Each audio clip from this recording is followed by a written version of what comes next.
templo'y paharap sa silangan. Ang agos ay nagmumula sa gawing timog na bahagi ng templo, sa gawing timog ng altar. Verse 2, lumabas kami sa pintuan sa gawing hilaga at iniligid niya ako papalabas sa pintuan sa gawing silangan. Doon ay may mahinang agos ng tubig mula sa gawing timog ng hagdanan. Verse 3, nagtuloy kami sa gawing silangan. May hawak siyang panukat. Sumukat siya ng 500 metro. Pagkatapos, lumusong kami sa tubig na hanggang bukong-bukong. Verse 4, sumukat muli siya ng 500 metro at umabot ito hanggang tuhod. Sumukat siyang muli ng 500 metro at nang lumusong kami sa tubig, ito'y hanggang baywang. Last verse, sumukat uli siya ng 500 metro, ngunit iyon ay isa ng ilog at hindi na ako makalusong.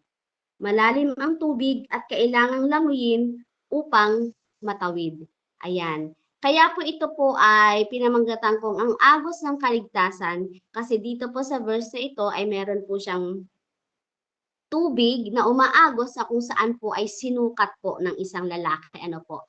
So makikita po natin na yung tubig po ay nagmula sa templo. So pagdating po ng bagong tipan, yung templo po na pinagmulan ng tubig, diyan po naman nangyari po yung nadala po siya hanggang Kalbaryo. Kaya po ang sabi po ay ang agos ng kaligtasan. At kung sa lumang tipan po, ang agos ng kaligtasan po natin ay nasa Ezekiel chapter 47 verse 5. Ang atin po namang susing talata or key verse po sa bagong tipan, makikita po natin ito sa John 7 verse 38. Ayan, basahin ko lang po Ayan, John 7 verse 38. Ang sabi po dito, ang sumasampalataya sa akin ayon sa sinasabi ng kasulatan, mula sa kanyang puso ay dadaloy ang tubig na nagbibigay buhay. Amen. So ang objectives po ng talatang ito ng Ezekiel, ganun din po ang John 7:38. Ito po ay maunawaan po natin na si Kristo po ang katuparan ng pangitain ni Ezekiel. Ito po kasing talatang binasa ko sa Ezekiel ay isang pangitain po ni Ezekiel. Ano po? So dito po, ang objectives po natin ngayon na pag-uusapan po ay yung maunawaan po natin na si Kristo po ang katuparan ng pangitain ni Ezekiel. Bagaman po, nagkaroon ng pangitain si Ezekiel, pero natupad po yung katuparan ng pangitain niya sa buhay na po ng ating Panginoong Jesus. So suriin din po, yan ang ating pong objective sa gabing ito, ay upang suriin po ang antas ng ating pagtitiwala sa biyaya ng Diyos. Ayan, nakahanda na po ba ang lahat na masuri natin ang pagtitiwala natin sa biyaya po ng Diyos. Pangatlo po ay ang maranasan po ang pagbabagong buhay na dulot po ng tubig ng buhay. So ang tanong mga kapatid, kung ikaw ay nasa gitna ng disyerto at uhaw na uhaw, ano ang mas pipiliin mo? Isang basong tubig o isang bukal na hindi natutuyo? Amen? Siyempre, pag pumili, bakit? Ayan, di ba?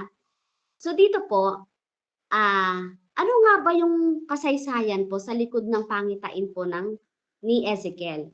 So, bigyan ko lang po ng foundation or yung background po ng talata na ito. Ano po? Bago po natin, mga kapatid, pasukin po yung pangitain ng ilog na sinasabi dito, kailangan po nating maunawaan ang kalagayan ni Ezekiel at ng mga Hudyo sa panahong isinusulat po ito.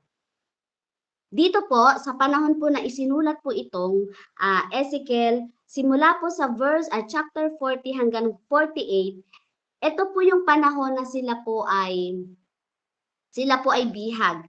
Amen. Ito po yung panahon na sila po ay kumbaga parang merong pangyayari po sa kanila na sila po ay nasa ilang or disyerto. Ayan po.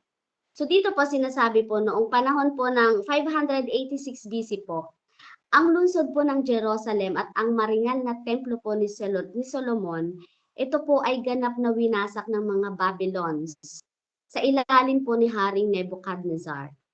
So, meron pong mga pangyayari dito nung panahon po na sila po ay bihag, ano po. Ang trahedya po dito, yung mga Hudyo po, kabilang po si Ezekiel po mga kapatid, isa po siyang pari. Kabilang po dito, dinala po silang bihag sa Babylon. So, para sa mga Hudyo, nung time na sila po ay bihag, at nung time na wasak po yung templo nila, hindi po yun parang pagkawala lang ng gusali ang kanilang nararamdaman. Kumbaga parang ito po yung pakiramdam na nung panahon na yun po ay nawala po sa kanila ang presensya ng Diyos. Parang yun po yung pakiramdam nila dun sa tragic moment po na naranasan nila na kung saan ay bihag po sila ng Babylons. Ano po? Ang feeling po nila na wala po ang presensya sa kanila ng Diyos. So minsan talaga ganyan po tayo. Pag meron po tayong mga trahedya o mga pangyayari na parang hindi na natin kayang makompose ano po, yung ating isip, yung ating pakiramdam. So parang ang feeling natin ay nawala na sa atin ang presensya ng Panginoon. Lalo na po siguro nung time na hindi pa po tayo Kristiyano. So siguro magkakaroon sa atin ng mga katanungan. Pero wala po tayong tamang relasyon at wala po tayong pagtitiwala talaga totally sa ating Panginoon. So dito po, naramdaman din po ng mga Hudyo ang kawalan po ng pag-asa. Kasi po nung time na yon na sila po ay bihag, sila po ay nanirahan sa isang dayuhang lupain na tuyot. Imaginein mo po na mapapunta ka sa isang lupain na walang-walang ka-source. Alam mo, walang-walang source na pakikita mo na wala man lamang ito hanap na maganda dun sa isang lupain na yon. So, sino ba naman ang hindi mawawala ng pag-asa, di ba? So, dito, yun po yung naramdaman ng mga Hudyo, pati po na ni Ezekiel. So, malayo po sa kanilang tahanan. At puro kahihiyan po ang kanila pong nararamdaman. So, akala po nila ay tapos na ang kanilang ugnayan sa Panginoon. Dumating yung time na sila po ay nawalan na ng pag-asa, na parang tinatanggap na lang nila, amen, na yun na yung kanilang buhay. Dumating ba tayo sa punto na parang tinanggap na lang natin na Lord, sige po, ito na yung aking buhay. Ayan. So dito makita natin ano po, dun sa trahedya po na pangyayaring ito, kung saan bihag po ang mga Hudyo at ang paring si Ezekiel. So ano naman yung naging papel dito ni Ezekiel? Bakit po nagkaroon siya ng pangitain dito? Nahumantong po sa New Testament, humantong po yung kanyang pangitain na agos ng tubig into Calvary. Amen. So ito na po yun. Si Ezekiel po ay tinawag ng Diyos upang maging propeta sa gitna po ng mga bihag. So ang hirap noon. Kasi siya po, imagine, siya rin po ay bihag. Pero siya po yung tinawag ng Diyos para maging propeta. So ang unang bahagi po ng aklat ng Ezekiel from chapter 1 hanggang chapter 39 po. Ito po ay punong-puno ng babala at hatol. Minsan, nung binasa ko nga, first ko na po itong nabasa at ito pong book ng Ezekiel ay talagang anlalalim po pero gustong-gusto ko po itong basahin talaga. So dito po makikita po natin na sa unang mga talata naandun po yung mga babala at hatol. Ngunit kung mapapansin po natin sa chapter po pagdating po ng 40 hanggang 48, nagbabago na po yung rhyme. Nagbabago na po yung tono ng talata. Ayan. So, ang pagbabago po na naranasan po ng mga Hudyo, pagkalipas po ng 25 years sa pagkabihag nila, ito na po ang naging papel ni Ezekiel. Binigyan po siya ng Diyos ng isang napakalaking pangitain. Tungkol saan yon? Yung pangitain po ni Ezekiel ay tungkol po sa isang bagong templo. Kasi dito, sa una po nating binasa, di ba? Nung sila ay, wasak yung templo wasak yung gusali Pero, di ba, nung si Ezekiel ay tinawag ng Diyos bilang maging propeta, nagkaroon siya ng isang malaking pangitain tungkol sa isang bagong templo. So yung simbolo ng tubig ngayon, na nakita niya sa pangitain, sa gitnang silangan, ang tubig po ay katumbas ng buhay. So yung disyerto ng Judea ay tuyo at mapanganib that time. Kasi talagang walang nabubuhay doon. Ano po? So kaya nang ipakita ng Diyos ang umaagos na tubig, ito mga kapatid, kaya po nang ipakita ng Diyos ang umaagos na tubig mula po sa templo, ito po ay isang radikal na mensahe. So ibig sabihin po, hindi pa ako tapos sa inyo. Yun po ang nais na ipahiwatig ng ating Panginoon doon sa pangitain po ni Ezekiel. Nabubuhayin po ang patay ninyong pag-asa. Imagine sa 25 years ng pagkalihag nila, all of a sudden, ayan, biglang nagkaroon ng malaking pangitain si Ezekiel. Ano po? So sa geography po, kung atin pong makikita, kung titingnan po natin, hindi lang po ako makapag-share screen, ano po. Pero may geography po dyan na sa physical po appearance ng mundo at doon po sa kasaysayan po ng mundo, ano po. Yun pong tubig po sa pangitain po ni Ezekiel, dumadaloy po yan, sabi doon sa talata, patungong silangan. Pababa daw po yun sa disyerto ng Araba. So hanggang sa dagat na patay or Dead Sea. Mamaya po matadaanan natin po yan sa verse 8. So yung tubig na yun pala ay pababa hanggang sa Dead Sea. So sa kasaysayan po at sa physical na mundo, walang nabubuhay sa Dead Sea. Dahil po sa sobrang alat nito. So kung walang nabubuhay, malamang wala ring mga isda doon, wala ding mapapakinabangan na lamang yamang tubig. Di po ba? So yung historic background po na ito ang nagbibigay diin sa Himala. Ayan. So napakahalaga na kung bakit laging may background po tayo dito po makikita na grabe yung kanilang pinagdaanan, grabe yung pagkabihag nila, nawala, sobra yung kahihiyan na sinapit nila, nawalan sila ng pag-asa, po. Pero sa isang pangitain, nakita nila na meron palang himala na pwedeng mangyari. Amen? So ang ilog na ito ay hindi normal na ilog.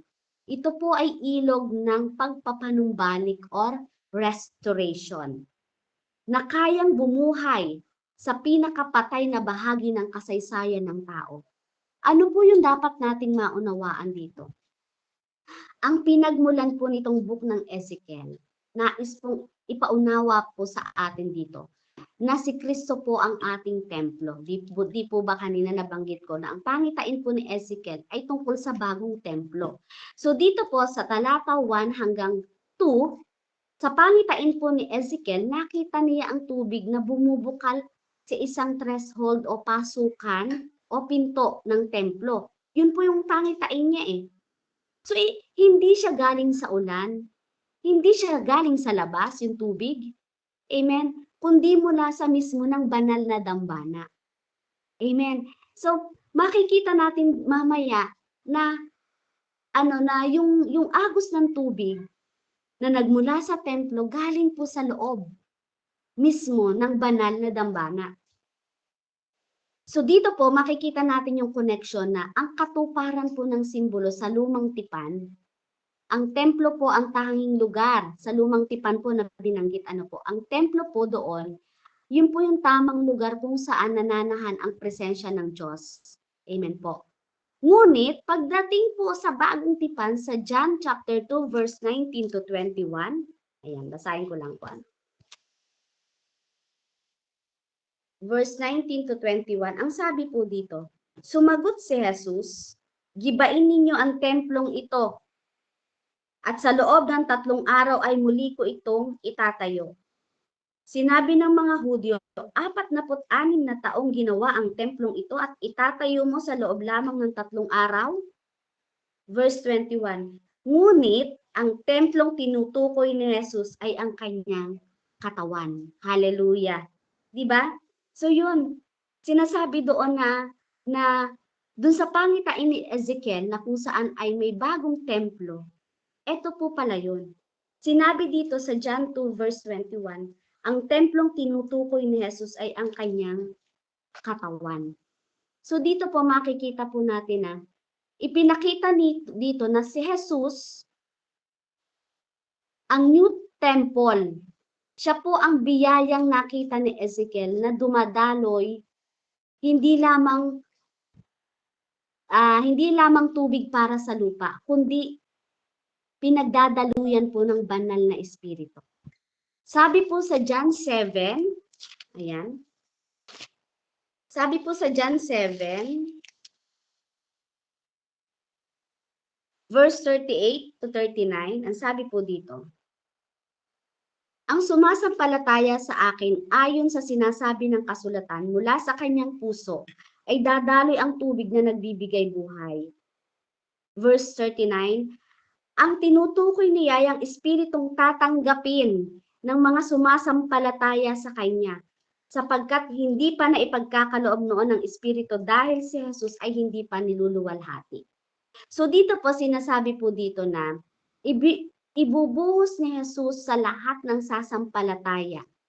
Amen. Ang kanyang banal na espiritu. So yung shadow po, pangitain po ni Ezekiel, naging katotohanan po, naging makatotohanan po sa panahon po ni Kristo. So dito po mapagninilayan po natin bakit yung misteryo ng right side na sinasabi dito sa verse 1 po ng Ezekiel. Sinasabi po sa talata 1 na ang tubig ay lumabas sa kanang panig ng templo sa timog ng dambana. Sa kultura po ng mga Hudyo, ang kanan po ay simbolo ng pabor, kapangyarihan at pagtanggap. Naalala niyo si Moises, every time na itataas niya ang kanyang tungkod, di po ba? Sila po ay nagtatagumpay. Noong si Jesus ay nakapako sa krus, dito makikita po natin yung right side bakit sa talata sa Ezekiel chapter sa talata 1, 'di ba? Ano yung misteryo ng right side? Nung si Jesus po ay nakapako sa krus, isang sundalong Romano, naalala niyo po kung napapanood niyo every Lenten season po isang sundalong Romano ang nag-ulos ng sibat sa kanyang tagiliran. Amen. Sabi po sa John 19:34, makikita po natin yung John 19:34.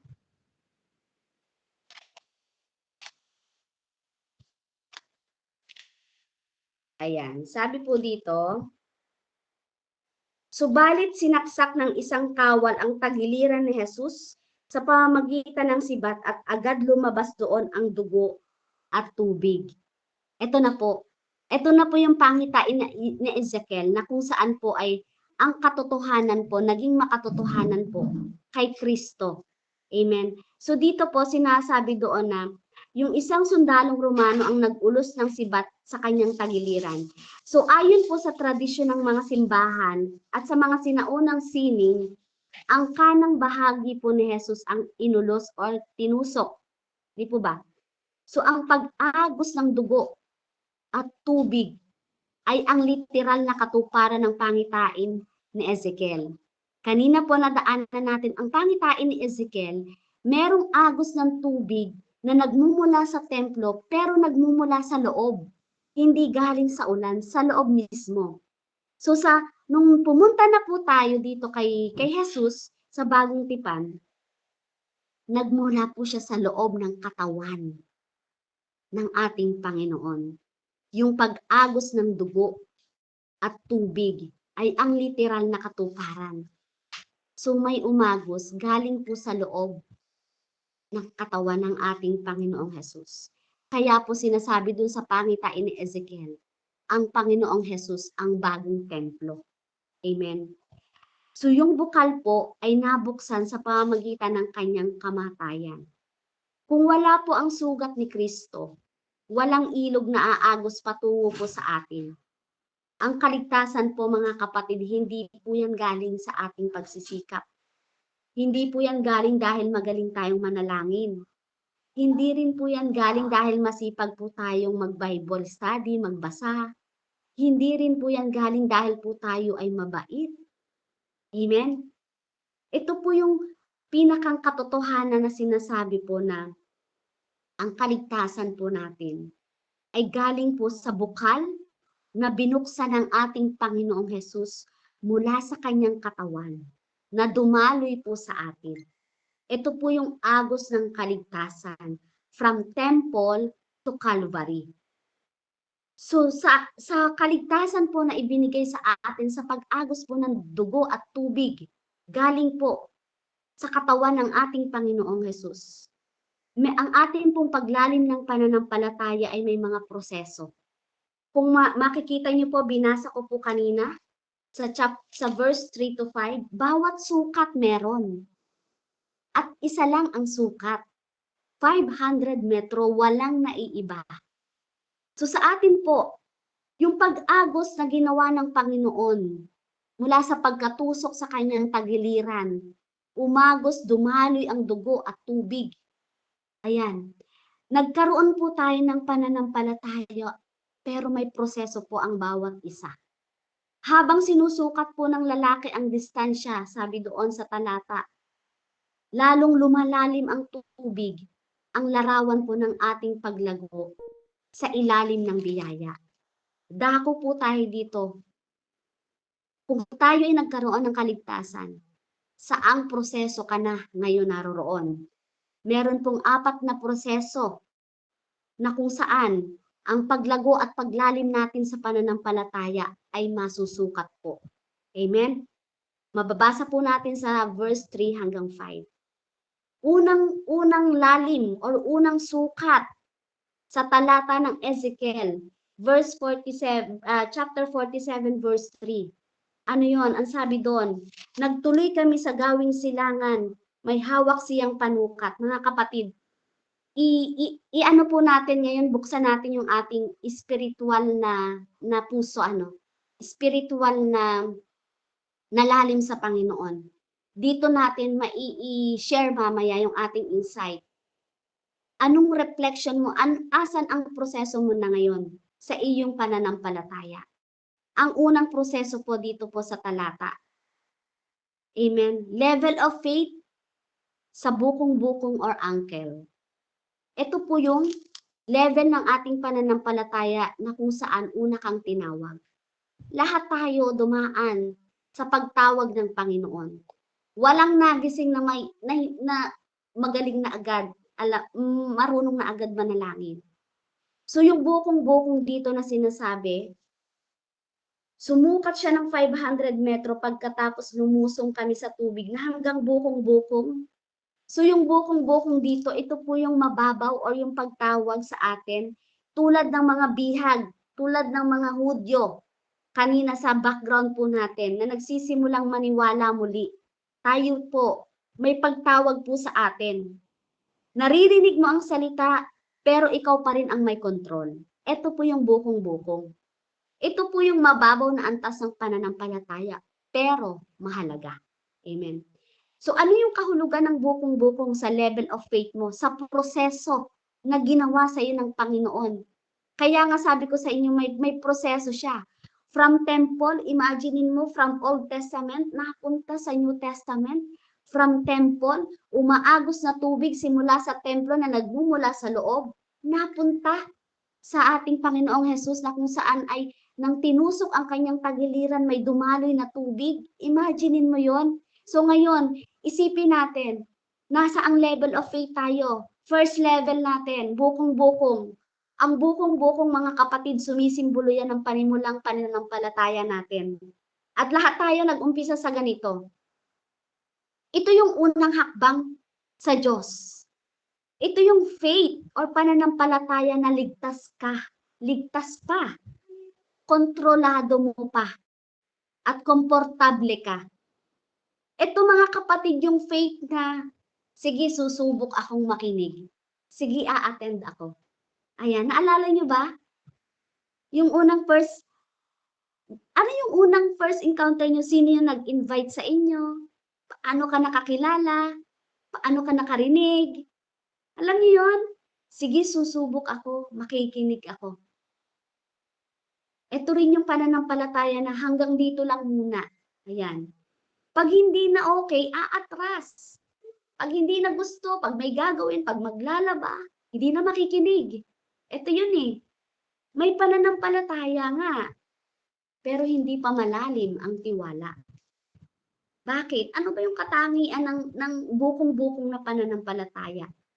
Ito yung pananampalataya na nakadepende ka sa pakiramdam mo. Kung okay ang pakiramdam, sumusunod. Di ba? Kung may problema, ayan, nandiyan na yung pagdududa. Sasabihin, I will follow God as long as it's comfortable. Ito yung pananampalataya na may exit plan. Hindi na uubusan ng exit plan. Laging may plan B, may plan C. Amen? May Diyos, pero may sarili pa rin siyang control. Mas malaki yung pagkokontrol niya kaysa yung pagtitiwala niya sa Diyos. Hindi pa handang magtiwala ng loob, ng buo. Ito yung ano, 'di ba? Kung ay yung observation mode na pananampalataya, yung nanonood muna, nakikinig muna, pero hindi pa committed. Sabi po sa James chapter 1 verse 22, huwag kayong maging tagapakinig lamang. Amen. So, sukatin natin. Kailan ka nakatanggap sa Panginoon? Kailan ka naging Kristiyano? Kailan ka nakakilala sa Panginoon? Hanggang ngayon ba ay tagapakinig ka pa rin lang? Na kapag hindi na komportable ang sitwasyon mo, ay aatras? Yan yung bukong-bukong po na sukat ng pananampalataya. Bakit maraming nananatili sa bukong-bukong, di ba? Kasi takot sila sa paglalim. Ang lalim po ay nangangailangan ng tiwala. Takot din po silang mawala ng kontrol. Kasi parang feeling nila, Lord, hindi mo kaya ako natutulungan na kita. Yan, gusto nila sila yung may control. Amen, bukong-bukong pa lang, diba? Ikaw yung may hawak ng iyong buhay. So, takot din pong magbago. Kaya marami po ang nananatili sa bukong-bukong, diba? Takot magbago, alam nyo, nakakatuwa. Yung, ayan andyan andyan po yung asawa ko, si Brother Fred. Si Brother Fred po. Sa 16 years namin na mag-asawa po kami, ay, di ko po yan nakitaan talaga na yan ay nananalangin. Kahit pagkakain, yan, diretso siya sa tulog. Alam nyo, lasing, tutulog, gigising. Wala po siyang ganyan. Wala po siyang pananalangin. Wala po siyang pagtawag sa Panginoon. Pero nang makakilala siya, 3 years or magpo 4 years na po, grabe naman po ang ginawa ng Panginoon. At nung time po na kami po yung nagsasama, ang kuya po niyan, ayan, rinig niya, ang kuya po niya ay nauna po sa aming makakilala. Parang ang lagpas 10 years bago po ang agwat po sa amin ng kuya niya. Ngayon po na kami nakakilala, may pangyayari po na pumunta kami sa kanila is parang Pasko. Naabutan namin sila mag-asawa nasa labas, nagiinom sila sa mga kapitbahay. So, yung asawa ko that time talagang amoy ng alak, hindi makaano. Every time na bibisita siya sa kuya niya, every time na sila, dati kasi pag sila nagiinom, ang laging sinasambit ng kuya niya is salita ng Diyos, pero lasing. Siya ay nangangaral sa asawa ko, lasing siya. Yan. So every time po napapasok, yung asawa ko, yan, nakakilala na, sinasabi niya na, Tol, sama ka sa amin sa church. May church naman po talaga silang iba, pero yung church po namin, ayun yung una nilang church. Lumipat lang po sila. Ngayon, ibinabalik po nung asawa ko. Every time na pupunta yung bayaw ko, tinatago po yung anak. Pero nakikita ng asawa ko, tinatago sa CR, tinatago sa kusina, pero nakikita. Pero nakita po niya, siya po ang naging saksi sa pagbabago ng aking asawa. Na kung saan, yan, yung bayaw ko, Wala yan, pa. nagpatotoo yan na nasaksak siya ng asawa ko, na nabugbog, kasi sa sobrang kalasingan ng asawa ko. Diba? Pero nakita niya yung pagbabago. Ilang taon pa lang nakita niya yung pagbabago. Kaya po ngayon, talagang hindi na rin nag-iinom yung aming bayaw. At magkasama na rin po kami sa church at yung bayaw po namin is going po sa pagiging pastor na. Tumatayo na po at nangangaral na po ng salita ng Diyos sa aming church. May nakitang pagbabago eh. Amen. So, ang pananampalataya po na bukong-bukong faith, ang lalim, meron din po yang babala po para sa atin. Ang mababaw na pananampalataya ay madaling matinag yan. Madali yang matuyo. Magkaroon lang yan na talagang, yung bang parang feeling niya wala ng source. So, madaling umatras kapag may pagsubok. Pero sabi sa Mateo 13:20-21, ang binhi sa mabatong lupa, kaya nga sabi doon, may buhay pero walang lalim. So, hindi sapat ang simula kung walang lalim. Mahalaga yung pagtawag sa atin. Yun yung first step dito na sinasabi, proseso ng pananampalataya. Mahalaga yun ang pagtawag. Diba? Pero mananatili ka lang ba? Sa ganoon na ikaw ay nanatiling tinawag lang? Mabuti ba ang bukong-bukong? Oo, mabuti po. Lahat po kasi nagsisimula dito eh. Mabuti ba yung pananampalataya, proseso ng bukong-bukong faith? Opo. Pero mali kung dito ka mananatili. Sabi po sa Hebreo chapter 6 verse 1, tayo'y magpatuloy tungo sa kasakdalan. Amen? So, merong ditong paghamon ang Diyos na sinasabi. Ang bukong-bukong po ay paanyaya. Pero mga kapatid, hindi po yun yung ating destinasyon. Sabi ng Diyos, anak, handa ka na bang lumalim? Kasi kung nandito ka sa unang proseso, may kasunod yan. Asahan mo meron yan. Hindi ka tinawag ng Diyos para tumambay lamang sa simula. Hindi ka tinawag ng Diyos para manatili. Hindi ka nabigyan ng kaligtasan ng Panginoon para manatili ka, ma-stuck ka sa pananampalataya na dun lang. Tinawag ka, tumambay ka na. Amen? Tinawag ka para lumago sa lalim ng pananampalataya. At ito na po yung pangalawang proseso, sukat ng paglalim ng ating pananampalataya. Sabi po dito, sumukat muli siya ng 500 metro at umabot hanggang tuhod. Ayan. So nandito na po tayo sa tuhod bilang level of faith. Ang tuhod po ay nagsisimbolize po ito ng yung ating pong panalangin. Amen. Ang kahulugan po ng tuhod, ito po ay sumisimbolo ng panalangin. Siyempre, pag nananalangin ka, nakikita rin yung pagpapakumbaba mo. At nakikita rin dyan yung pagdepende mo sa Diyos. Ito yung antas ng pananampalataya na hindi ka na lang basta sumusubok. Amen? Kundi natututong lumuhod ka na ngayon at manalangin. Mula sa sinasabi mong, I will try, God. Subukan ko, Panginoon. Pero patungo ka na ngayon sa I will trust God. So ito yung pananampalataya na kung saan marunong lumuhod bago kumilos. Amen? Nakakasabay po mga kapatid yung proseso na kung saan nagmula sa isang pangitain ni Ezekiel, napunta sa Calvary na ginawa yung new temple, yung katawan ng Panginoon, na kung saan yung proseso po ng ating pananampalataya, amazing po, di ba? Simula po doon, ito po yung pananampalataya na yung tuhod na marunong lumuhod bago kumilos. Ibig sabihin po, kung natuto ka ng manalangin, dumepende sa Panginoon, magtiwala sa Panginoon, ang bawat pagkilos mo, hindi ka na nagiging padalos-dalos. Hindi ka na nagiging emotional. Napaggalit, ayan, sugod. Ayan, di ba? Kakatuwa nga si Sis Lily Jean, di ba? Imagine mo, totoo yung patotoo niya, di ba? Makasama niya yung babae, di ba? So kanina gusto ko magtanong, pero salamat, glory to God. Grabe po yung level ng faith ni Sis Lily Jean, di ba? Kasi kung sa iba yun, talagang, ano na yun, parang teleserye, yung sabunutan, sampala, di ba? Pero glory to God, di ba? Ito yung pananampalataya, mga kapatid, na inuuna ang presensya ng Diyos. Prayer is no longer an option sa Kanya. Ang prayer po ang nagiging priority niya. Ang pananampalataya na sinasabi doon na gatuhod, ito po yung pananampalataya na marunong maghintay. Hindi minamadali ang Diyos. Lord, ang tagal mo. Ako na ang gagawa. Ang tagal mo, Lord. Kailangan ko na ito ngayon eh.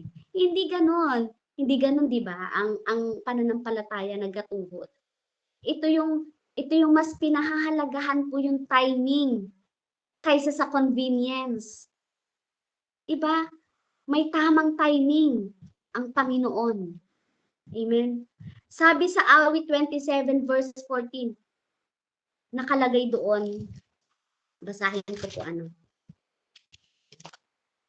Awit 27 verse 14, sabi doon, kay Yahweh tayo magtiwala, manalig sa Kanya at huwag manghinawa. Kay Yahweh tayo magtiwala. So, ibig sabihin, magtiwala tayo at matuto tayong maghintay sa Panginoon. Huwag tayong manghinawa. Amen? So, ito rin pong level of faith, yung proseso ng gatuhod nating pananampalataya, ito rin po yung pananampalataya na marunong magpakumbaba. Amen? Alam nyo, noong una ko pong narinig ito, no, sa isang speaker, nasa unahan ako ng upuan, nasaktan ako sa kanyang sinabi. Sabi niya ikaw ba'y, humble o hambog? Talagang parang nasaktan ako kasi bakit? Talaga namang minsan hambog tayo eh. Kahit na tayo po'y mananampalataya na, may kahambugan pa rin po talaga eh. Amen? Pero kung nakikita mo yung proseso mo, dito sa level of faith ng gatuhod, amen, tinatanggap mo na yung correction. Ikaw ay bukas sa pagbabago. Hindi na palaban yung ego mo. Alam mo yun, yung pride mo. Sabi po sa Santiago chapter 4 verse 6, sinasalungat ng Diyos ang mapagmataas, ngunit binibigyan ng biyaya ang mapagpakumbaba. Amen?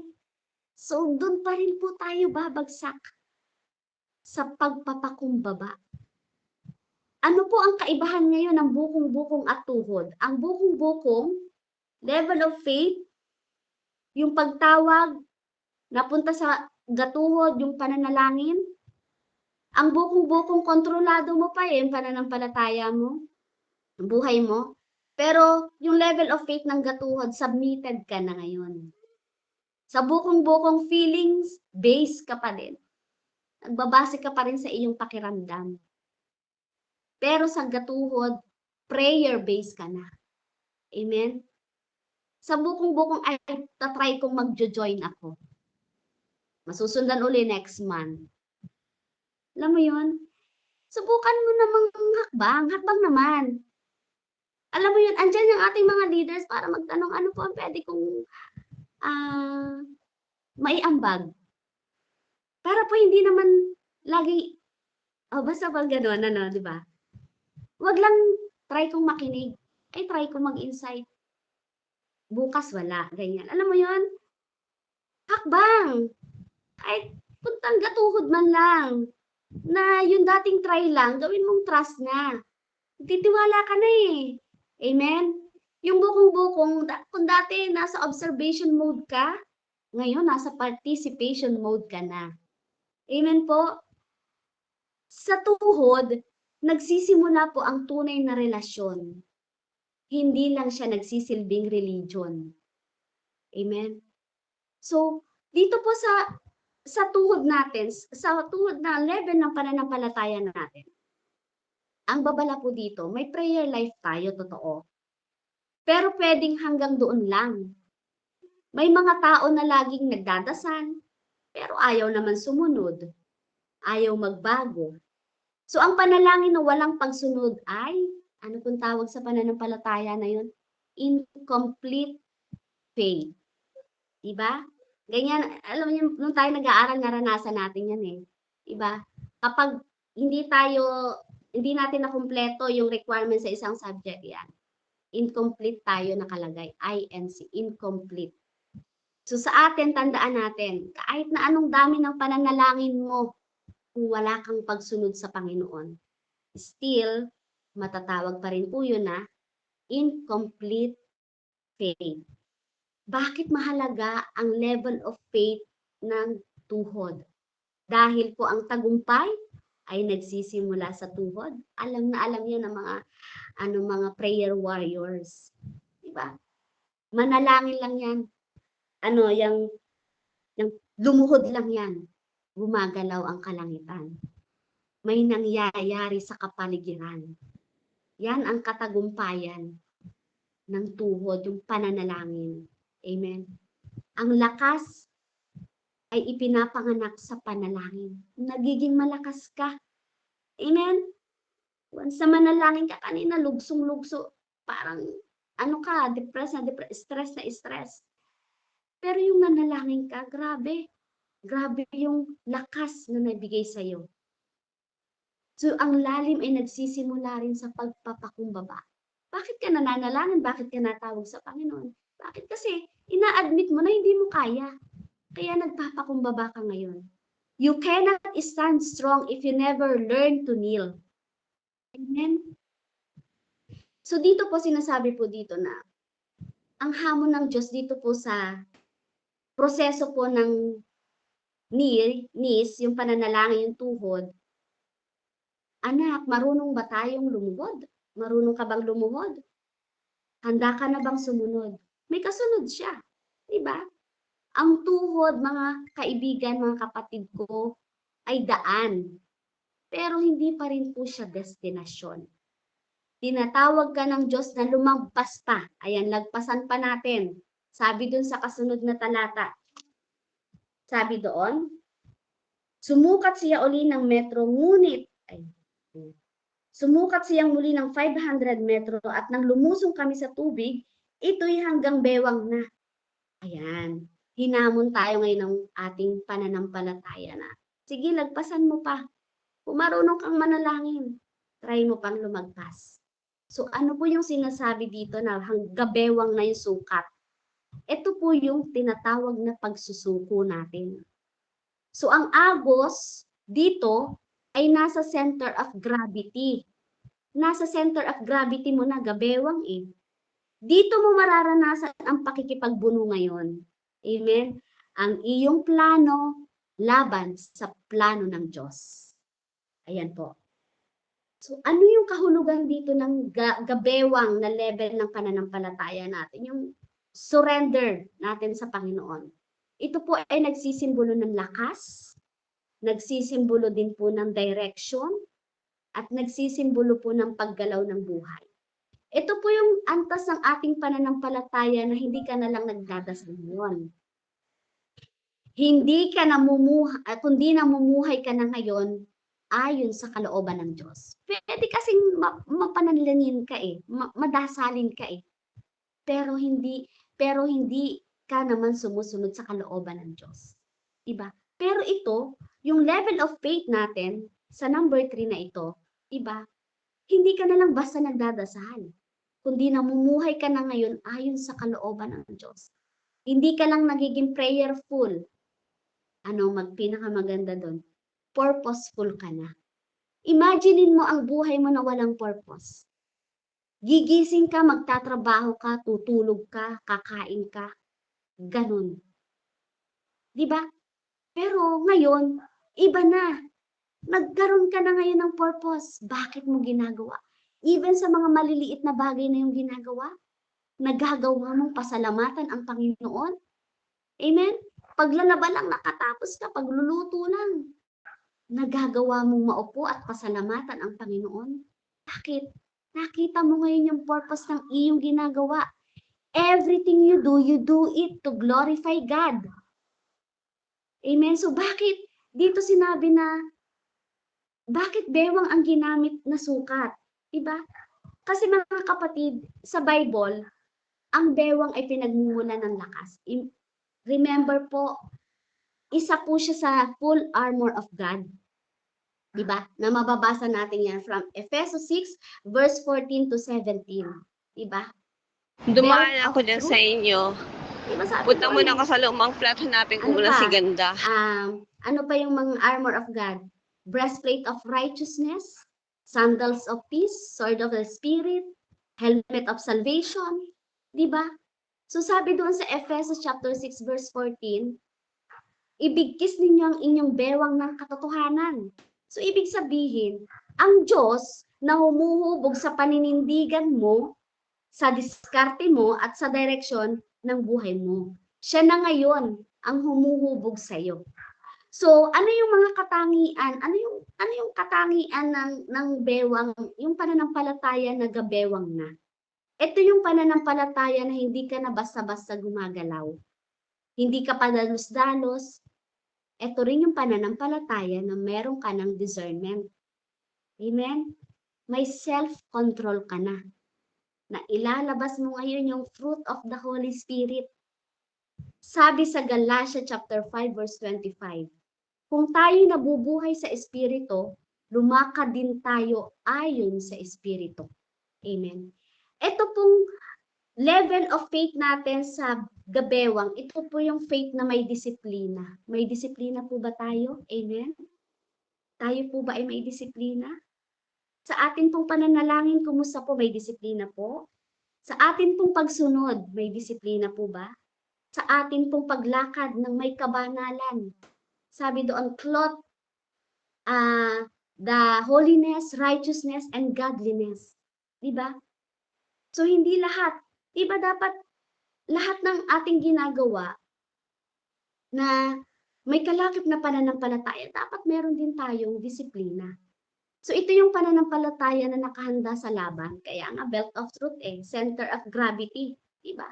Ang bewang ay tinalian ng sinturon, sabi doon. Handang kumilos kapag tinawag. Yan.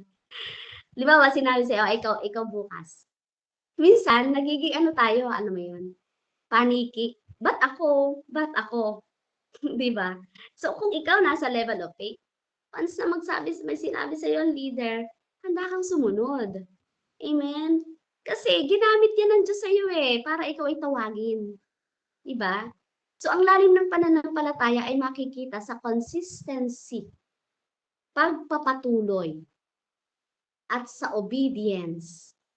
Hindi ka lang nakikita sa altar or sa bahay panambahan o sa loob ng simbahan. Nakikita ka rin na gumagalaw at sumusunod. Amen. Ngayon po, ano naman yung kaibahan ng tuhod at bewang? Ang tuhod, yan, may mga pananalangin. Nagsimula sa pananalangin talaga. May panalangin ka na. Pero sa bewang, pinapamuhay mo na. Sa tuhod, may paglapit tayo sa Diyos. Pero sa bewang, may paglakad ka na kasama ang Diyos. Sa tuhod, humihingi tayo ng direction Pero sa bewang, sumusunod ka na ngayon sa direction ng Panginoon. Sa bewang, ang Diyos na ang nagdidikta ng takbo ng buhay mo. Amen po. Sabi doon, ano yung babala na pwedeng gabewang lang ang level muna. Totoo naman na makikita dito yung mature na pananampalataya. Pero may panganib din yun mga kapatid Diba? Minsan, kapag tayo ay marami ng alam, minsan, kapag ganito na yung lalim ng pananampalataya natin, ano ang panganib? Nagiging kampante ka. Ay, okay na ako. Hindi mo namamalayan, bumabalik ka pala dun sa bukong-bukong. Okay na ako, alam ko na yan. Ay, okay na ako. Walang paghahanda, alam niyo yun? Walang paghahanda. Okay na kasi ako. Marunong ako manalangin. Ay, ayan ba ang topic ni sister? Ay, alam ko, ilang beses ko nang narinig yan. Alam mo, marami akong alam. Mas marami pa akong alam. Yung mga ganyan. Yun yung parang, yun yung panganib na sinasabi doon. May babala pa rin Kaya kailangan pa rin natin yan. Bagsak pa rin tayo sa humility. Isipin mo na ang bawat kaharap mo, ang bawat kapatiran ay mas nakahihigit sa'yo. Baka kasi sa sobrang kampante ng pananampalataya mo, alam mo na ang lahat, di ba? Pumasok ka na pala dun sa unang Korinto chapter 10 verse 12. Ang nag-aakalang siya'y nakatayo ay mag-ingat, baka siya'y mabuwal. Kaya mga kapatid, bantay-bantayan pa rin po natin. Kung marami ka nang alam, salamat sa Panginoon, glory to God. Pero huwag kang masyado maging kampante to the point na akala mo nakatayo ka pa. Pero, ang totoo, babagsak ka na pala. Amen? So, ano yung kasunod? Ano yung pinakang last dito na proseso na paglalim ng ating pananampalataya? Sabi po dito, sumukat uli siya ng 500 metro, ngunit iyon ay isa ng ilog at hindi na makalusong. Hindi na ako makalusong. Malalim ang tubig at kailangang languyin upang matawid. So ito po yung Number 4, ito na po yung lalanguyin mo na. Yung malalangoy na pananampalataya na anong ibig sabihin nun? Ganap na pagdepende sa Panginoon. Ito yung buhay espiritual na hindi na kayang kontrolin ng tao. Meron ba tayo niyan? Tulad ng isang bihag, di ba doon, mga Hudyo na binihag ng mga Babylons. Di ba? Tulad noon, nung sila'y dumepende, yung faith nila, idinepende nila sa Panginoon. Ayan. Sila po ay ganap na naging malaya.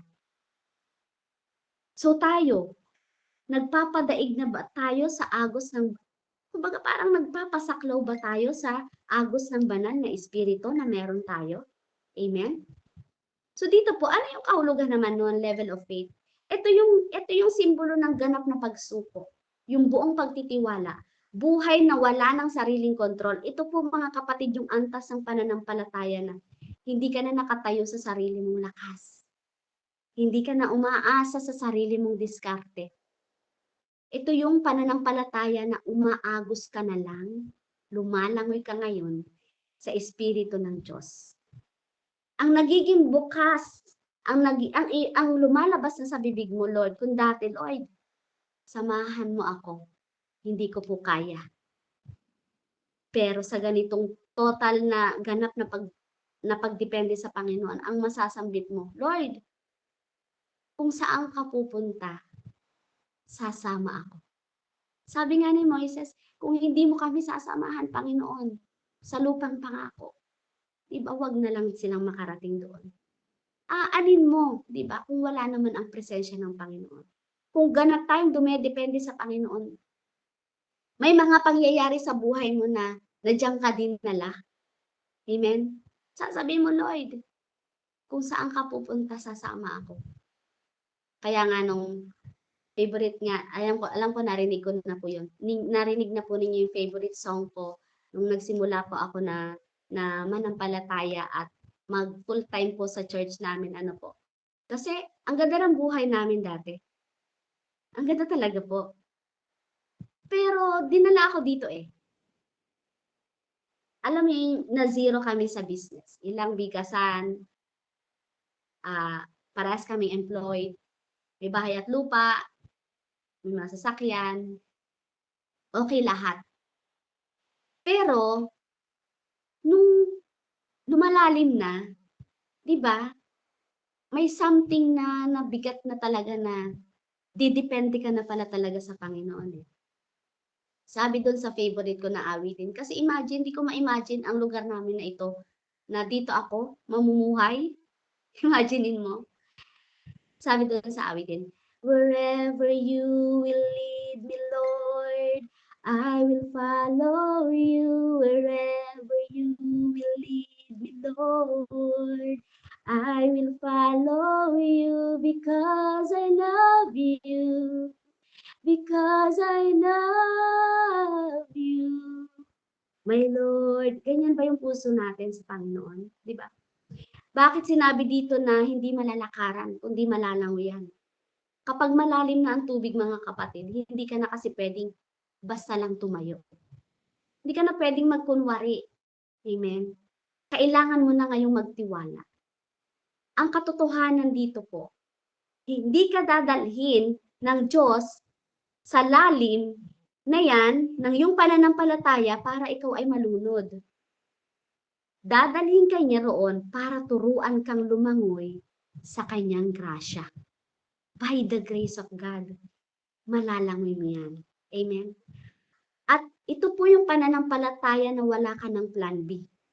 Ang Diyos na ang tangi mong sandigan. Kaya nga sabi sa kanyang salita, you are my refuge and my shield. I have put my hope in your word. Ang Diyos ang tanging sandigan natin. Wala ka na ngayong safety net. Sabi sa Lucas chapter 9 verse 23, itakwil ang sarili, pasanin ang krus at sumunod sa akin. Ito yung faith na ginagalaw ka ng espiritu. Hindi na ng takot. Hindi ka natakot dahil baka mawalan ka, paano sa future, paano mga anak ko. Kundi ito yung pananampalataya na kampante ka sa presensya ng Diyos. Sabi sa Roma chapter 8 verse 14, Ang mga pinapatnubayan ng Espiritu ng Diyos ay mga anak ng Diyos. So kung tayo anak ng Diyos, iba, dapat kampante tayo palagi sa presensya ng Diyos. Ito rin po yung pananampalataya na umaagos para sa iba. Ang ilog ay hindi lang para sa sarili mo. Yung natanggap mo, hindi lang para sa sarili mo yan. Yung lalim mo, hindi lang para sa sarili mo yan. Paagusin mo sa iba. Hindi ka lang lumalalim para sa sarili mo. Lumalalim ka rin para magbigay buhay sa iba. Amen po? So sabi po doon, ang kapangyarihan po ng malalangoy na faith, ito po yung ilog na kung saan ay kayang bumuhay ng patay. Ito po yung Dead Sea na kung saan ay wala nang makita na parang solusyon, patay na. Pero kung may ganito kang lalim ng pananampalataya, nagiging buhay ang lahat. Ito ang level ng faith na may epekto po sa paligid. Amen? Tayo mo pa lang, may epekto na sa paligid mo. Amen? Di lalo na, pag inilabas mo na yung salita ng Diyos. Diba? Ang may patay na pananampalataya, alam mo yun, pag naagusan ng pananampalataya mo, mabubuhay po yan. Amen? So, glory to God. Sabi po doon, a deep reflection po natin. Bakit po sinabi dito? Ano ba yung misteryo dito sa 4 na stages po ng level ng pananampalataya natin? Bakit hindi sinabi? Ba't hindi naman ginawang malalim na lang? Di ba? Pwede namang agad na malalim.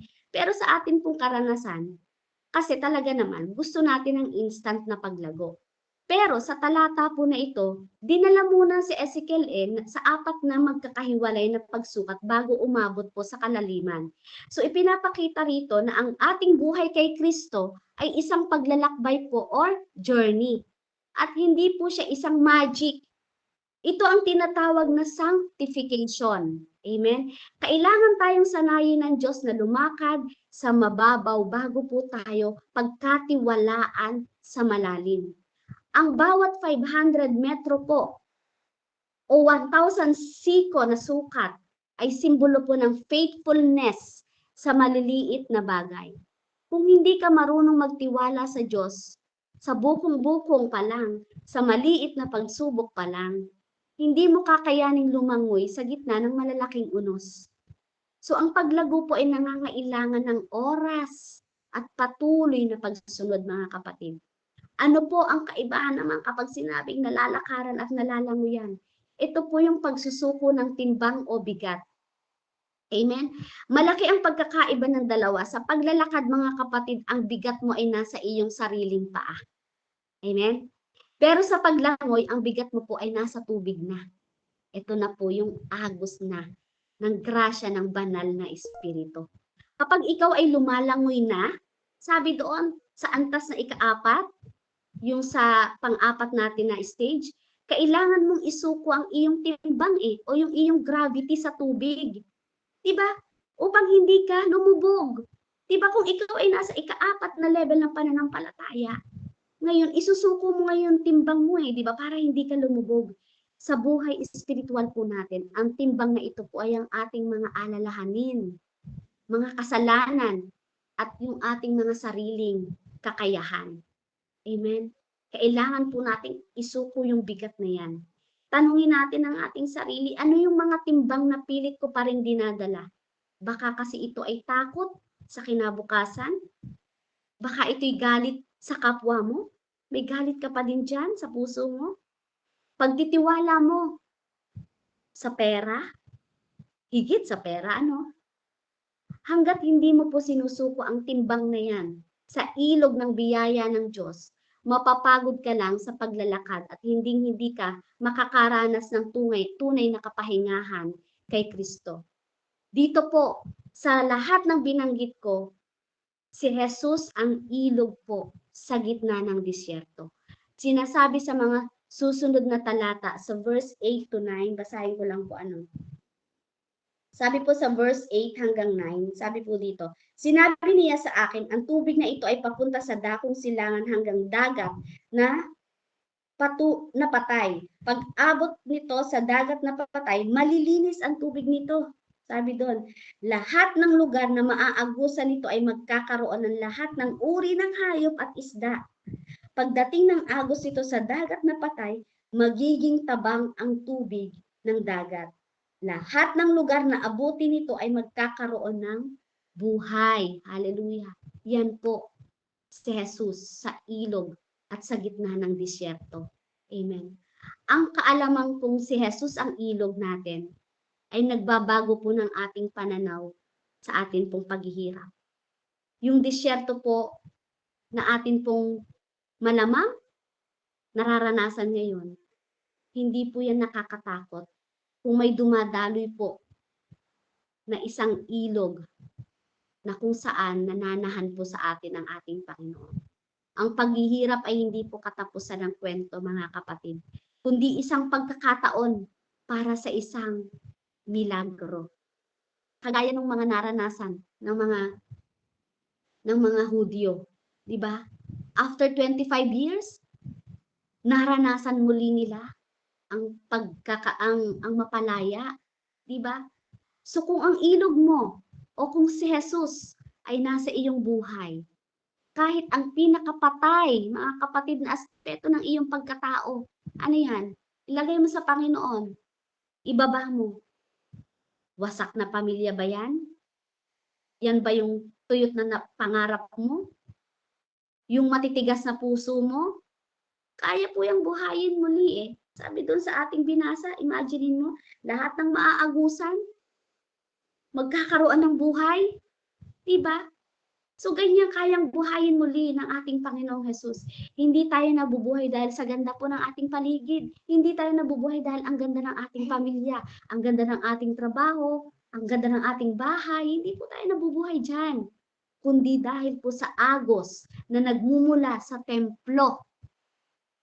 Simula sa pangitain ni Ezekiel na magkakaroon ng panibagong templo, at ito na po, nagmumula po sa ating Panginoong Jesus na nananahan po sa atin ang banal na espiritu. Bilang conclusion po, mga kapatid, ang Ezekiel 47 verse 1 to 5 ay hindi lamang po isang kwento ng tubig. Ito po ay kwento ng ating pagsuko. Ang pag-aanyaya ng Diyos ay hindi para panoorin lang po yung ilog mula sa pangpang. Amen?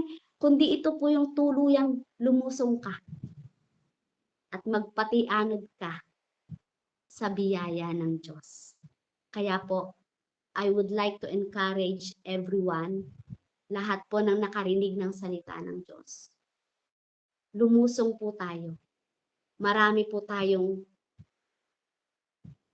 mga kailangang gawin para po sa ating Panginoon. Amen? Subukan po natin at gawin po natin, ipamuhay po natin. Amen po? Mararanasan mo. Saang parte ng buhay mo patay?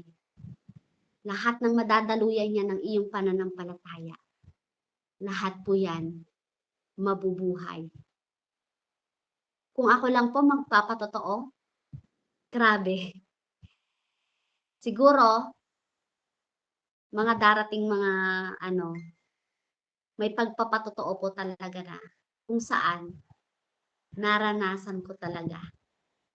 Kahit na pinakapatay na parte ng buhay ko, mapasa kapatid ko, pamangking ko, asawa ko, mga anak ko, even sa lahat ng nakakaharap ko po,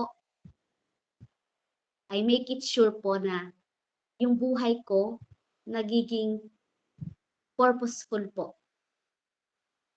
At yan po ay dahil lang po sa biyaya po ng ating Panginoon. Wala na tong iba. Sabi nga sa awitin, sa biyaya mo lamang ako nabubuhay. Amen? Tayo po'y manalangin. Salamat po, Panginoon, sa gabi ito.